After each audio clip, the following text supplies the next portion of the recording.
Le deuxième axe de ce panorama, c'est aider les acteurs à structurer leurs engagements.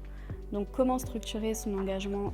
vers l'océan? Eh bien, on peut se doter notamment de politiques sectorielles et c'est ce qu'ont déjà commencé à faire plusieurs acteurs de la place de Paris qui sont volontaires dans ce rapport.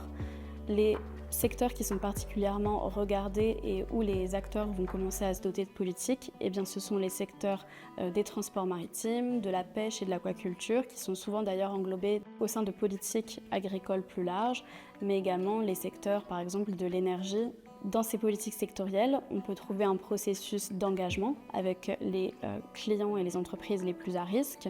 mais également un processus d'escalade, voire même avec certaines exclusions pour certaines activités les plus dangereuses pour l'océan. Côté exclusion, à l'occasion de la 3e conférence des Nations Unies de l'océan qui s'est déroulée à Nice, plusieurs acteurs financiers de la place de Paris ont d'ailleurs formulé une exclusion envers le secteur du deep sea mining,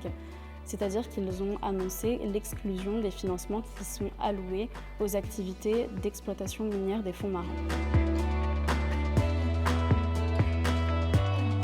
L'objectif de ce panorama, c'est aussi de montrer qu'il y a des outils financiers qui sont innovants et qui existent déjà et qui sont déployés par différents acteurs. On cite par exemple les missions d'obligations bleues qui sont émises notamment sur les sujets de gestion de l'eau douce et des eaux usées et qui sont facilitées par plusieurs acteurs bancaires de la place de Paris. Mais on cite également dans le rapport des exemples de prêts à taux avantageux,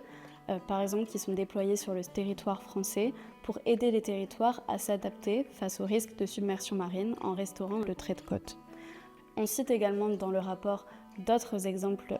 et d'autres outils financiers innovants. Par exemple, c'est le cas des crédits carbone qui permettent d'allouer des financements vers la conservation et la gestion durable de certains écosystèmes côtiers, comme par exemple les mangroves ou les herbiers marins. On cite également des modèles assurantiels innovants qui permettent de restaurer la biodiversité marine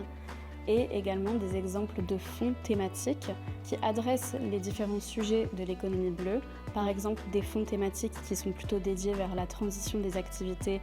portuaires et également la décarbonation des transports maritimes avec des financements alloués vers des carburants alternatifs ou des énergies marines renouvelables et plus largement d'autres fonds thématiques qui adressent également les enjeux de biodiversité marine.